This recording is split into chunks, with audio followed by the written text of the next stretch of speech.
GLS is go for FTS arm. The flight termination system is now armed. Coming up at 4 minutes and 40 seconds, a big moment. This is where the RS-25 engines and their bleed go to high flow. It's been a little tricky to dial in. GLS is go for LH2 high flow bleed check.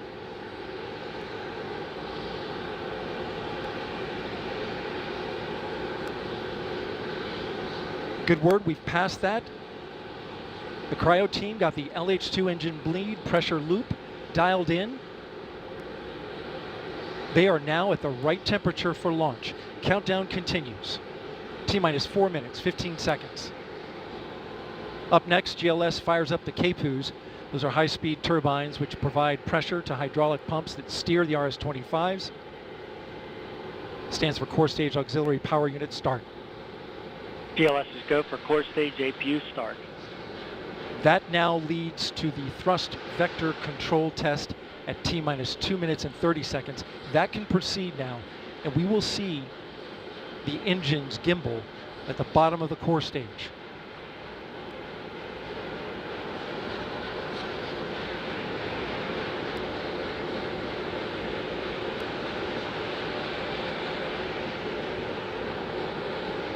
At T-minus 3 minutes and 10 seconds, you will hear the go for purge sequence 4. That's a helium purge of the 4 core stage engines downstream of the propellant valve, getting the air and moisture out.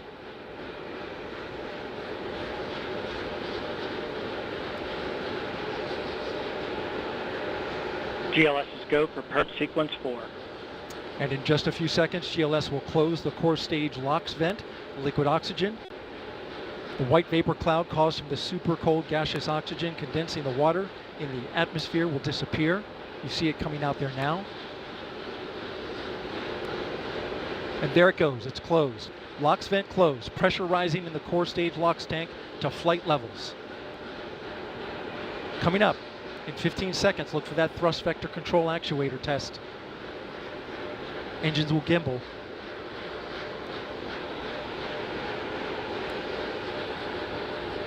And there they go.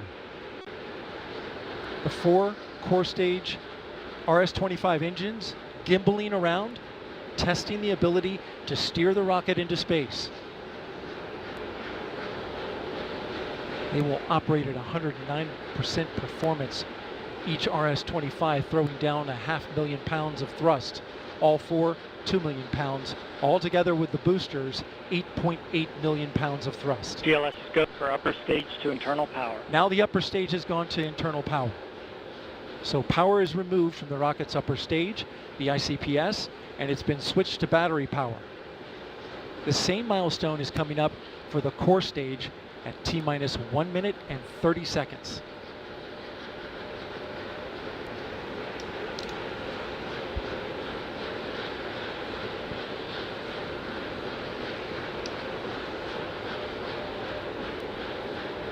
GLS is go for core stage to internal power.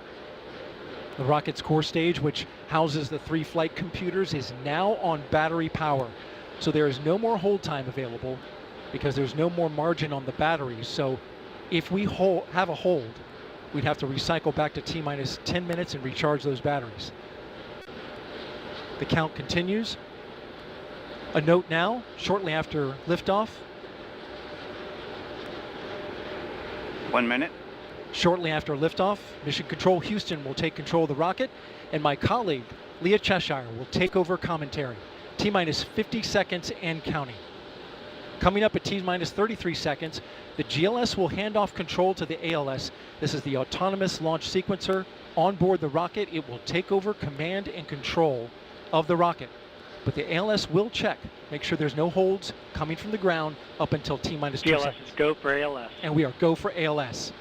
The Space Launch System is now counting down to liftoff of Orion on its maiden voyage to the moon. Launch team can no longer recycle the count.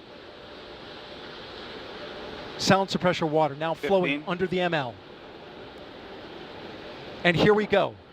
10. Hydrogen burn-off igniters initiated. 7, 6, 5. 4 stage engine start. 3, 2, 1. Boosters in ignition. And liftoff of Artemis 1. We rise together back to the moon and beyond.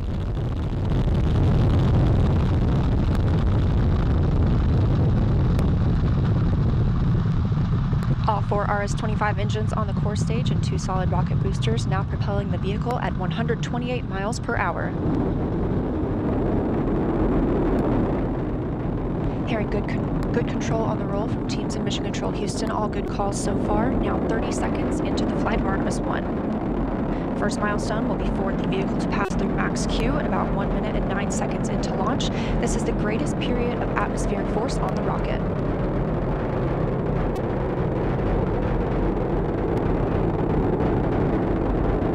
SLS now traveling 607 miles per hour.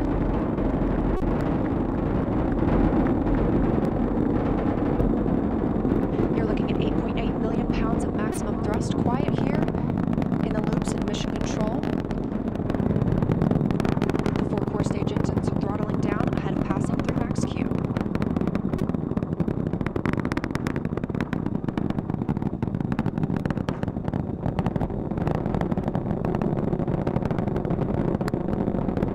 Now 1 minute, 21 seconds into the flight, traveling at 1,420 miles per hour.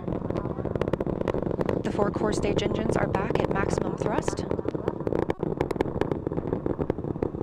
The next major milestone will be for the solid rocket boosters to cut off and jettison at about 2 minutes and 11 seconds into the flight, so about 30 seconds from now.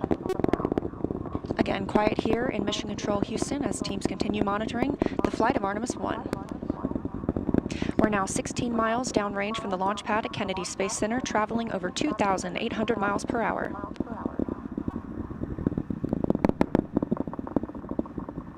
Standing by for solid rocket booster jettison and shortly thereafter.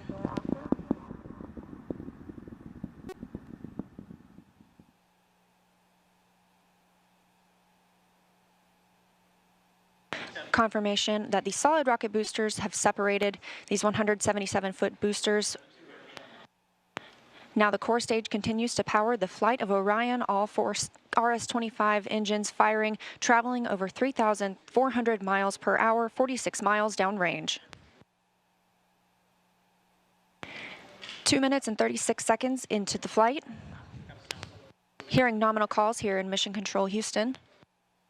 We've still got 4 good engines on the core stage. Next up, we'll be looking for the service module fairing to separate. This is 3 15 by 15-foot fairing panels, providing structural support, protecting the service module. Those will separate at about 3 minutes and 11 seconds into flight, and very shortly thereafter will be followed by the launch abort system separation. Just over 3 minutes into the flight of Artemis 1, now traveling over 4,060 miles per hour, 83 miles downrange. We just had confirmation that the service module fairing has separated.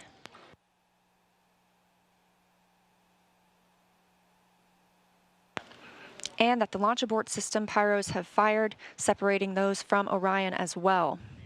For future crew members,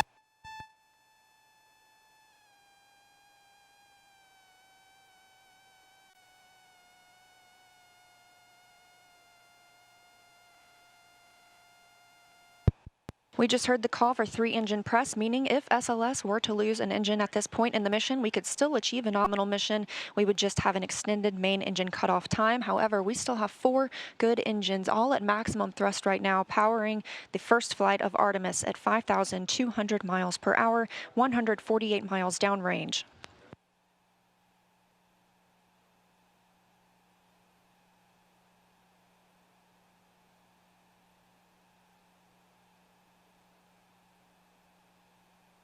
We're 4 minutes and 16 seconds into the flight of Artemis 1.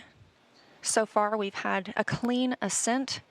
We saw those solid rocket boosters jettison about 2 minutes and 11 seconds after liftoff. Shortly after, we had the service module panels fairings separate, as well as the launch abort system. The launch abort system was inert for this flight, except to perform this separation. Those 4 core stage engines will continue to fire and power the flight of Artemis 1, now traveling over 6,800 miles per hour, 229 miles downrange. Booster flight controller reports that the engines are looking good.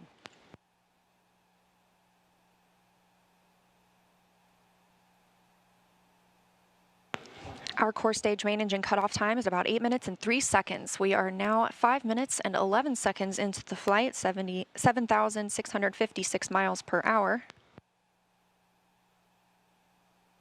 Again, 4 good core stage engines, those 4 RS-25 engines.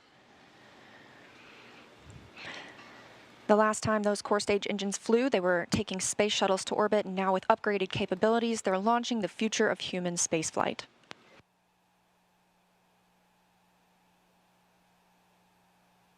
Five minutes and 42 seconds into the mission, we are now traveling 8,800 miles per hour, 345 miles downrange from the launch pad at Kennedy Space Center.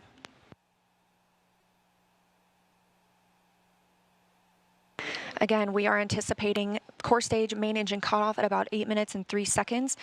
And about 10 seconds later, we'll see core stage separation, at which point Orion and the interim cryogenic propulsion stage will be flying free.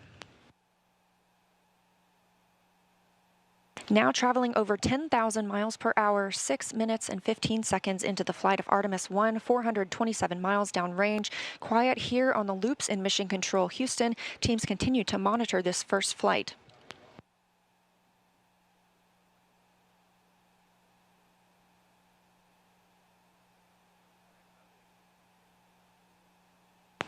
About a minute and a half now until that core stage main engine cutoff time.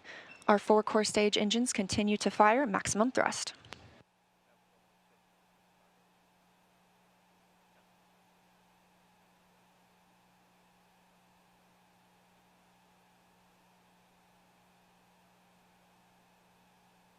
Coming up on 7 minutes since launch today, now traveling over 12,800 miles per hour, 563 miles downrange. Again, still quiet here in Mission Control Houston.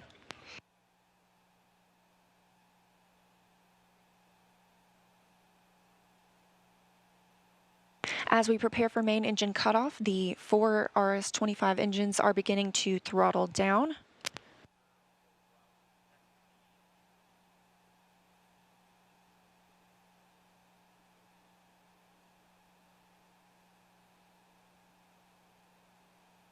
"30 seconds now until core stage main engine cutoff. All 4 engines continue to throttle down.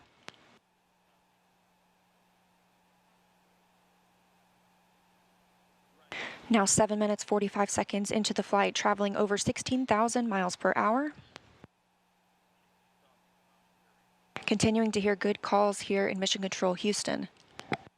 We're standing by for core stage main engine cutoff.